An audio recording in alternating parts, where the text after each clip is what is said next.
এখন একটা প্রায় কথা শুনে থাকি এআইয়ের যুগ। এই এআই বিষয়টা কি আপনাকে জানতে হবে। তো এআই বিষয়টা কি বলার আগে আপনাকে বলি সফটওয়্যার বিষয়টা কি। সফটওয়্যার হচ্ছে কোনো কম্পিউটার বা মোবাইলের মধ্যে যে অ্যাপসগুলো থাকে সেই অ্যাপসগুলোকে আমরা সহজ ভাষায় বলি সফটওয়্যার। এই সফটওয়্যার যখন কোনো মানুষের মতো চিন্তা করতে পারে, মানুষের মতো সিদ্ধান্ত গ্রহণ করতে পারে, তখনই আমরা তাকে বলবো আর্টিফিশিয়াল ইন্টেলিজেন্স, এআই, বা বাংলায় বলবো কৃত্রিম বুদ্ধিমত্তা। তাহলে সহজ ভাষায় যদি বলা হয়, কৃত্রিম বুদ্ধিমত্তা হচ্ছে এক ধরনের সফটওয়্যার যেটা প্রায় মানুষের মতো করে চিন্তা করতে পারে। এখন এই যে আপনার মোবাইলে এআই আছে, আপনি এর ব্যবহারও করেন টুকটাক, কিন্তু আপনি যদি আপনার কর্মজীবনে আরও প্রোডাক্টিভিটি বাড়াতে চান, আরও নিজেকে উন্নত করতে চান, তাহলে অবশ্যই এআই আপনাকে জানতে হবে। এই যে এআই বা কৃত্রিম বুদ্ধিমত্তা, এটা জানলে আপনার কাজের এফিসিয়েন্সি কয়েকশো গুণ বেড়ে যাবে। কীরকম আপনাকে একটা এক্সাম্পল দিই। সাপোজ আপনি একজন শিক্ষক, তো আপনি কোনো দরখাস্ত লিখবেন, আপনি এমনিতেই লিখতে পারেন দরখাস্ত খুব সুন্দর, কিন্তু এআইকে টপিকটা আপনি বলে দিন, সে সুন্দরভাবে আপনাকে লিখে দেবে।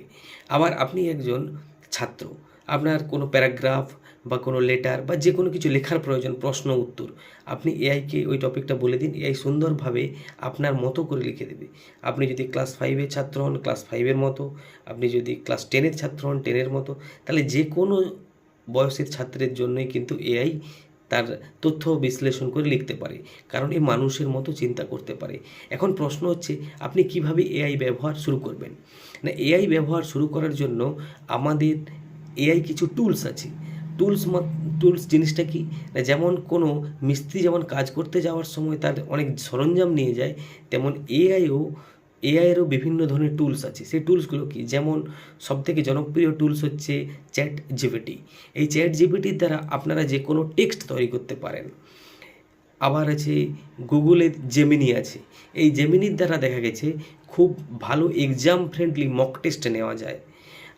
অনুরূপভাবে আরও বিভিন্ন ধরনের চ্যাটবট আছে বা এআই আছে, যেই এআইগুলোর বিভিন্ন বিভিন্ন কাজ আছে। কোনো এআই দিয়ে ভালো ছবি আঁকা যায়, কোনো এআই দিয়ে ভালো রিসার্চের যে ডেটা আছে তাকে বিশ্লেষণ করা যায়, আবার কোনো এআই দিয়ে ভালো ল্যাঙ্গুয়েজ শেখা যায়। তো এইরূপ বিভিন্ন বিভিন্ন অ্যাপস আছে বা এআই টুলস আছে, যেগুলোর দ্বারা আমরা আমাদের নিজেদের স্কিলটাকে আরও আপলিফ্ট করতে পারি। তাই আমি প্রত্যেককে বলবো আপনারা অবশ্যই এআই শিখবেন, এবং এআইয়ের যে জগৎ, নতুন জগৎ এসেছে, তার মধ্যে আপনারা নিজেদেরকে যুক্ত করবেন এবং নিজেদের প্রোডাক্টিভিটি কয়েকশো গুণ বাড়িয়ে নেবেন। এটাই এআইয়ের বিশেষ সুবিধা।